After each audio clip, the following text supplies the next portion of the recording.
that brings us to the closing session. We have budgeted until 2:30, so we have about 7 or so minutes left. What I plan to do is give you all a very high-level summary of my observations, and then also point you to a few next steps that we are planning here at UT. So in terms of things that I heard and observed, which some of which I anticipated and was aware of, but others really were surprising. Well, one of the first one is certainly there is global interest and investment in hydrogen picking up. We are seeing a lot of activity, and players across the ecosystem of the world of energy are seeing hydrogen potentially as an important and in some cases even disruptive at scale for reducing emission for low carbon energy operations. Right, that path is looking promising. Of course, a lot of work to be done. There are some parts of the world, in particular places in Europe and California in the US, that are working a little bit harder and ahead. But as we just heard, opportunities in Texas are very strong, promising, and this could provide a great opportunity for our economy also. So that's one of the first things overarchingly that I heard.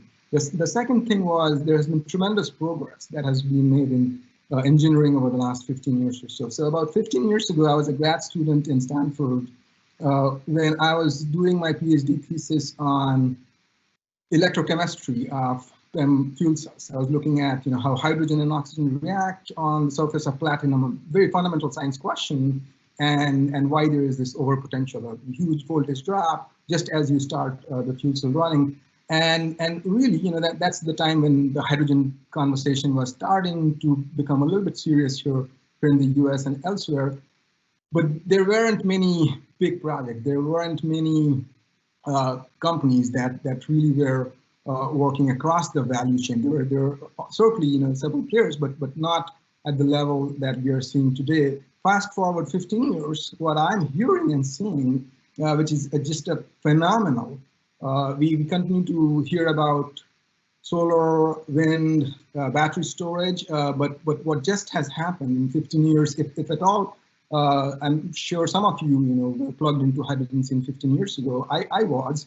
It's not even a different world. It's it's a different universe in terms of where that work, investment, commitment by companies and by governments has come along. So that's the second thing I really took away from today. The third one is there are roadways to rapid cost improvements that appear to be feasible.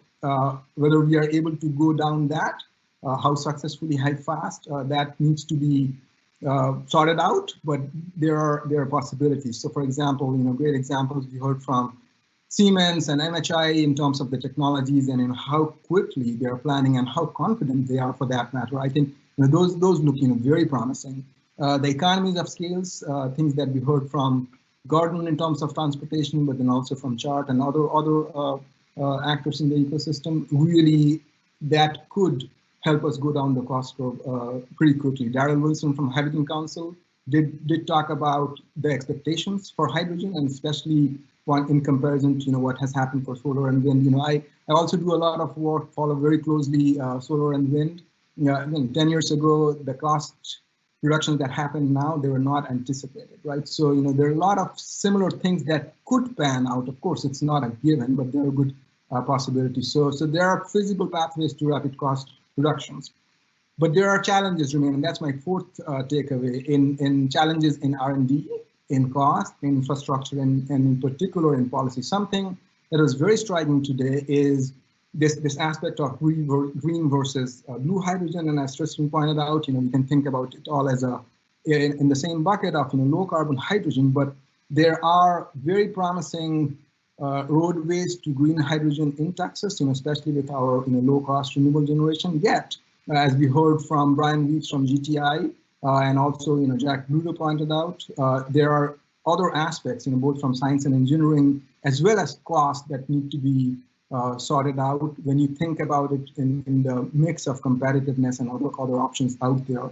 I think that's going to be a great opportunity, but also lots of important problems. Certainly from a researcher perspective, that's going to be a very important fork that we want to be thinking about. Another one is around hydrogen as well as CO2 storage and transmission, right? We heard about pipelines, and something we did not talk about as much today is obviously, as we build more infrastructure, there's obviously there are challenges in building pipelines and how communities perceive and react to building of this type of infrastructure. This is not just here. Texas has had great experience and great engagement from communities. People here understand this.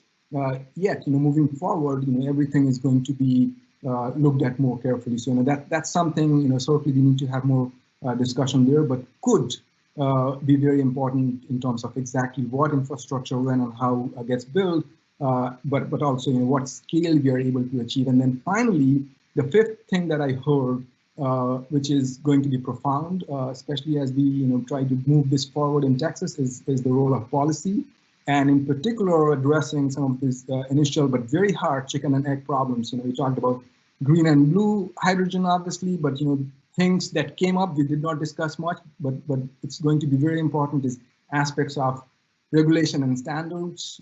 How across the value chain, how do you make sure things really align well, and we are not having within each horizontal segment of the value chain 10 different things really being developed and having hardship, and then bringing that the electric vehicle industry, what's happened with storage, we do have certain new recent experiences in trying to get ahead and coordinate in that space, and much of that is going to be relevant here, I believe. And then we also talked about the opportunity in mobility, in particular in trucks, but also in some cases in light duty vehicles, and then how that relates to hydrogen fueling stations. In Texas, their pathway is feasible, but then how do you scale that up across the US? One of the comments, I believe it was Nico Bokamp from Frontier Energy mentioned, which I really struck me, which is Texas could become the hydrogen supplier for all of the US, but what does it take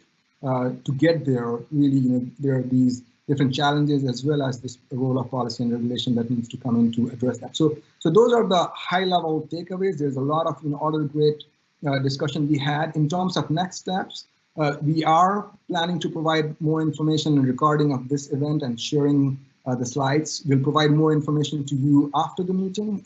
We want to make sure we really collate all the material with the right permissions. And then in terms of the summary of key insights, we are planning to publish brief outcomes of insights from this meeting in the coming weeks. So please expect that from us. There will be, as a follow-up, focused deep dive discussions in modular and ongoing format. So today was a larger event. As I mentioned in my opening remarks, we wanted to get many players in the ecosystem, as many in the ecosystem, to get to share thoughts, experiences, visions, opportunities, to get a dialogue going. But obviously we need to follow up with more, and we will try to have a more ongoing format. These will not necessarily be long, but modular 1 or 2 hour sessions. But for example, picking up on deeper dive aspects of R&D or infrastructure or policy and so on. So we expect that. As you heard from Nico Bokamp, there are opportunities ongoing to engage in different ways with the Hydrogen at Scale in Texas and Beyond project funded by the U.S. Department of Energy. So please reach out to either Nico or Michael Lewis or Brian Weitz from GTI, and they will work with you to get your inputs or get you engaged at a level that is appropriate and useful for the project. Then we at UT Austin, as I mentioned in my remarks, really are working in an integrated fashion at this trifecta, something that came up again and again throughout the discussion today of hydrogen, natural gas, and CCS. We are working on integrated set of approaches and a research program, so expect to hear more from us regarding opportunities to collaborate. And it could be with other universities, other research entities, as well as certainly with many different companies. But this is an area where we have done a lot of work, and we are very excited to take on the challenges because, as we heard from Representative McCall, Representative Darby, as well as Representative BZ, this could be a great vehicle for economic opportunities and jobs in Texas and elsewhere. So we really want to play that. And as researchers, we see very important research questions, science questions, engineering questions, as well as how do you think about integrated system design, including policy. I myself am in the School of Policy, and there are very deep issues associated. So that really excites us. And then in closing, I'll just say that we are planning another follow-up meeting that is, in this longer format, sometime in summer or fall, and that will probably, we have not decided, but we are leaning towards more of a policy and infrastructure focus for that event. So please be on the lookout for that event. And so with that, let me just end by thanking you all for sticking with us throughout this day. A very special thanks to all our speakers. You all are so busy, but thank you so much for taking time and sharing your perspectives and experiences.